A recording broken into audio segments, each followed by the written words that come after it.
You are seeing the exact moment when two women and a man move a heavy bundle and hide it in the trunk of a vehicle that leaves the place minutes later.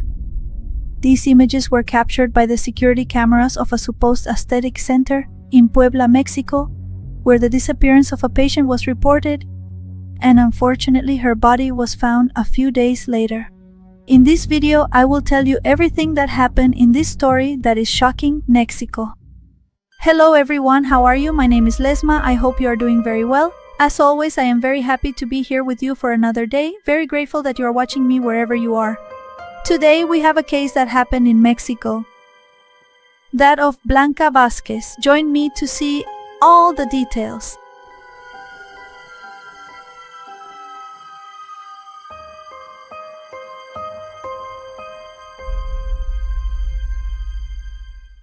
Blanca Adriana Vázquez Montiel was born in 1989 in Huachinango, a city in the state of Puebla in Mexico. Her first years of life and her youth were spent in the family home located in a very quiet community. From her personal environment, it is known that she had a good relationship with her mother and also with her brother. In 2011, when she was just over 20 years old, she decided to move to the city of Puebla looking for better opportunities. And over time, she met a man named Florencio Ramos, whom she married and had 2 children.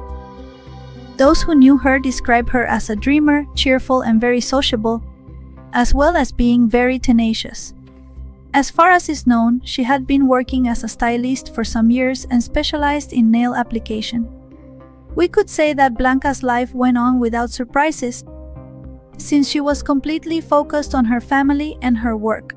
However, in early 2026, at 37 years old, she began to think about the possibility of undergoing an aesthetic treatment, specifically to reduce the measurements of her abdomen. Blanca told her plans to Florencio, her husband, and although for him she did not need any adjustment, he decided to support her so that she would improve her self-esteem and feel better about herself. The two decided to contribute money for the procedure and began to see what options they could have, to see what clinics were nearby, what the doctors were like. In the end, as many people do, or all of us should do when we are going to perform any procedure, to document ourselves about the different procedures that there may be, and also the different doctors. In the end, they arrived at a clinic that called itself Detox, and decided that they would ask for a quote in that place. On May 18, 2026, the couple arrived at the office. They said they wanted an abdominal fat reduction for Blanca and they began to assist them. According to Florencio, at a certain point in the consultation, they took Blanca away and left him waiting. Something happened in the place that the members of the clinic convinced Blanca that the procedure could be performed at that moment. Supposedly, it was non-invasive and they would do a technique called micro-air. This treatment was supposed to last no more than 2 hours and promised the extraction of between 1 liter and 1.5 liters of fat. As they explained to her, she had local anesthesia and an immediate recovery. The cost was 14,000 Mexican pesos, to which 3,000 more were going to be added for a skin retraction. Approximately an hour later, the supposed doctor, identified as Diana Alexandra Palafox Romero, left the office and asked Florencio to go out and buy a compression girdle and other necessary supplies.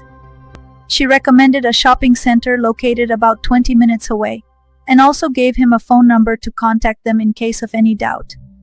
For this, it was already a little after 5 in the afternoon, and Florencio was very confident that he had left his wife in the hands of professionals. So he left the clinic to buy what they had indicated. When Florencio arrived at the establishment that this doctor had recommended, he did not find all the things on the list she had given him, so he began to call her, thinking that maybe something on that list could be changed, or he could go to another place to buy it. In the end, he wanted his wife to have everything necessary for a perfect recovery. But these calls were never answered. After a few unanswered calls, Florencio began to get nervous. He didn't know if something had happened to his wife and maybe they were attending to her. So he decided to go back to the clinic to see what was happening. It was around 6 in the afternoon when he returned, and to his surprise, he found everything closed. He called this doctor again, insistently, and also called the clinic's contact number, but neither answered. And after that, he decided to call Blanca. Maybe she already had her phone with her, maybe she was already out, or they had taken her out of the clinic. She didn't answer either. With this, the man obviously began to get even more nervous and decided to make 2 calls. The first to the authorities to report what was happening, and the second to his eldest son. Florencio's eldest son arrived quickly at the place, and also 2 patrol cars arrived. The uniformed officers were knocking and trying to get someone to open up, but they didn't get an answer either. What they did was call the owner of the building, and he arrived after midnight. He said that, in fact, he had rented this place, which was a penthouse, to the woman who posed as the doctor of this supposed clinic. But he said that she had rented it to him for residential and not commercial purposes. It really wasn't a place enabled to attend to people or to have a clinic.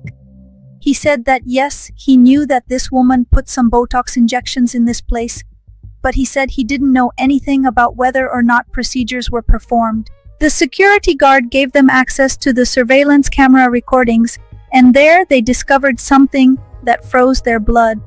In the captured images, which we reproduced at the beginning, 3 people could be seen, 2 women and a man, carrying a large bundle with great effort and then putting it in the trunk of a small red car. One of the women wore a medical uniform, which is why it was suspected she was Diana. She got into the passenger seat while the man, who was later identified as her son, got into the back. The other woman, who was the receptionist, carried a bag with her and also put it in the trunk, in addition to storing some boxes and some bags that they had taken out of the building. In addition to that, they loaded some small dogs, and then both the assistant and this woman's son entered the clinic again. The car was driven by Diana, who left the garage and abandoned the place. In another shot, the assistant is seen remaining alone in the parking lot, talking on her phone and putting her hands to her head. The woman leaned against a purple car and apparently burst into tears. Minutes later, she and the son of the supposed doctor got into a vehicle and left. The clinic was closed at that very moment. Obviously, they had to start the investigations to find out what had happened there, and also the authorities wanted to know if the place had the relevant permits. Meanwhile, Blanca's relatives went to the prosecutor's office to file the missing person report. The authorities took it quickly, and the ALBA protocol was executed. This is the one that is held in Mexico for all reports of missing women and children. So they began to search in many places for the woman to find out what had happened to her, and also began to make different investigations.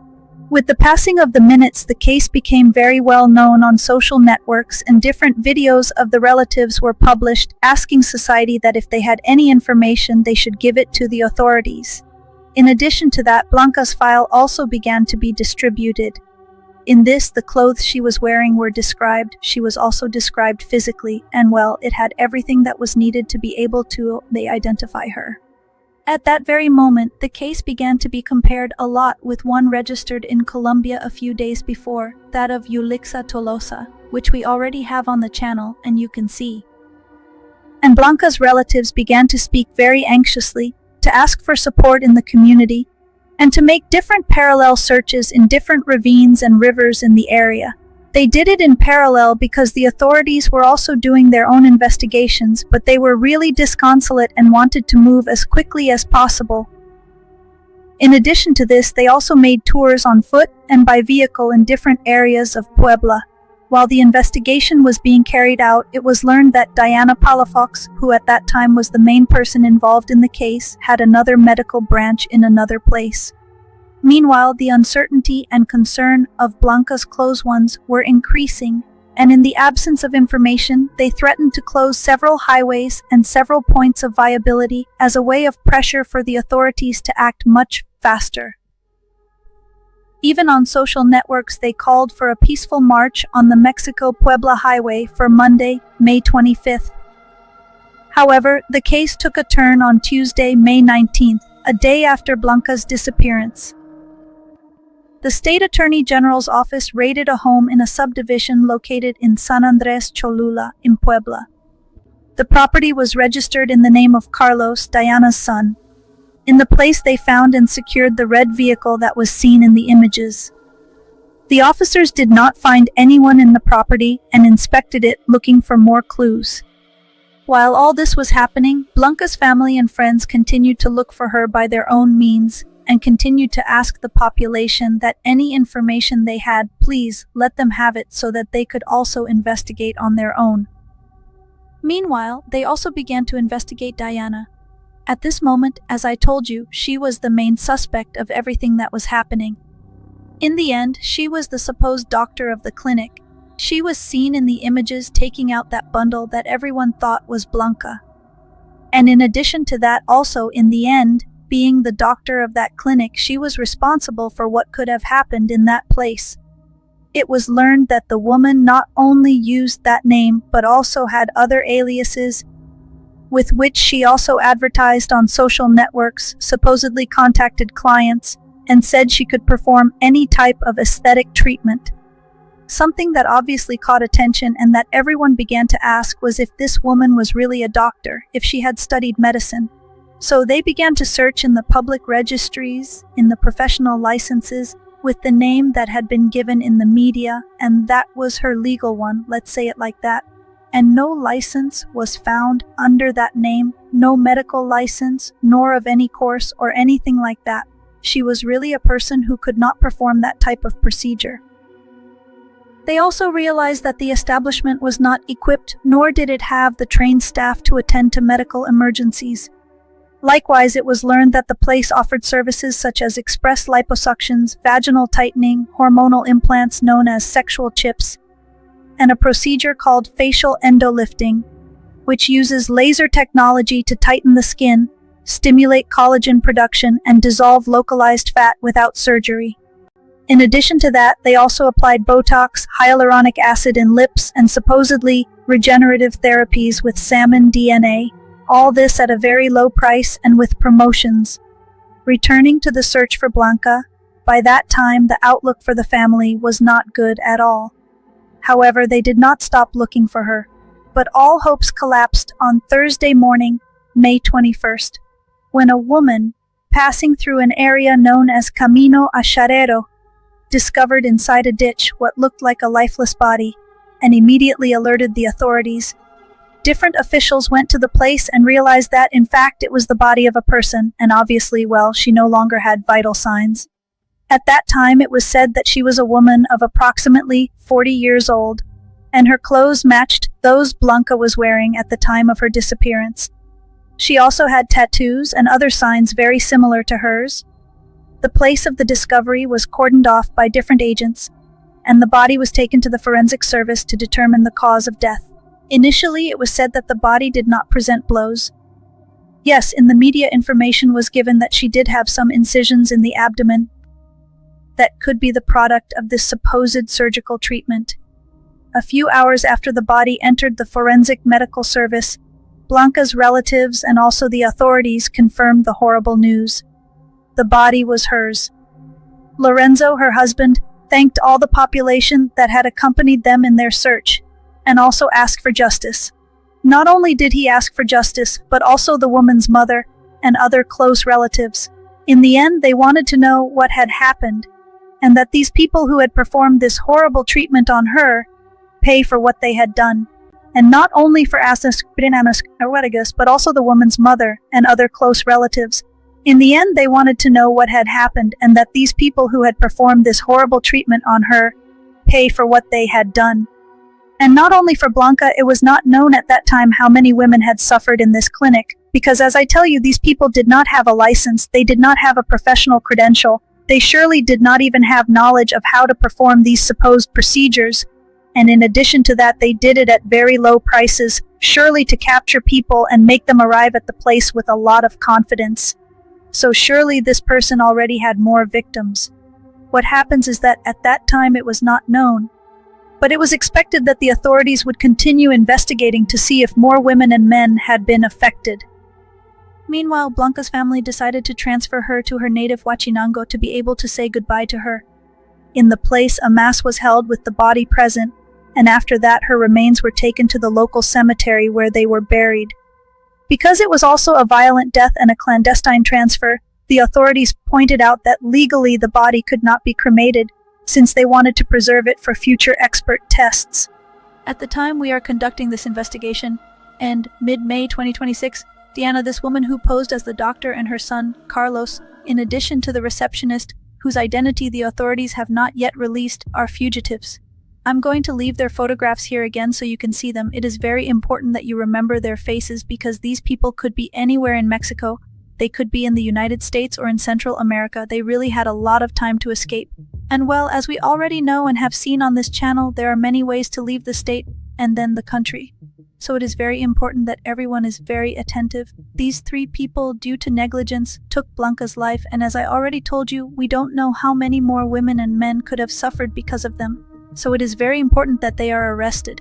To this day, Blanca's family continues to look for answers and continues to look for justice. Not only for her, as I tell you, but for all the people who could have been affected by this woman. It really is something we have already talked about a lot regarding clandestine aesthetic clinics. Blanca was looking for options. It is not really known what they told her or how they convinced her to do things at that moment, but she ended up falling into the hands of unscrupulous people. And well, boys and girls, that's it for today's video. A case, as we always say, very sad. Very shocking. A case that is giving a lot to talk about in addition to that in the same era as the case of Colombia, which, as I told you, we already brought to this channel and I already told you. But it is very important always that we do some treatment, not only aesthetic, any type of medical treatment, that we investigate well the supposed professionals who are going to do it. Obviously, there are very professional people. There are people who really do their job well, but it never hurts to ask for the doctor's full name, ask for their professional credential, ask people who have been in that clinic, see reviews on the internet. Really, before doing this type of procedure, we have to look very, very well for the person who is going to do it, because there are these unscrupulous people who do any type of thing. In addition to that, we also have to talk about sanitary licenses and how the authorities do not check all the clinics. I know that there are thousands of clinics in all countries, but this person operated in an apartment. Many people knew it. She advertised on the internet and was practically, well, performing all this type of surgical procedures, or, well, they said they were non-invasive, right? As if to be able to remove a little of that responsibility. But she was doing it in front of many people, and no one came to question if this person was really trained or not to perform those jobs. Blanca's relatives continue to ask for justice, the justice she deserves, and these people have to end up in jail. As I repeat, they are still fugitives from the law, so again you will be seeing their photographs so that you are very attentive. Now, I have nothing left to say, but see you in another case. Bye-bye.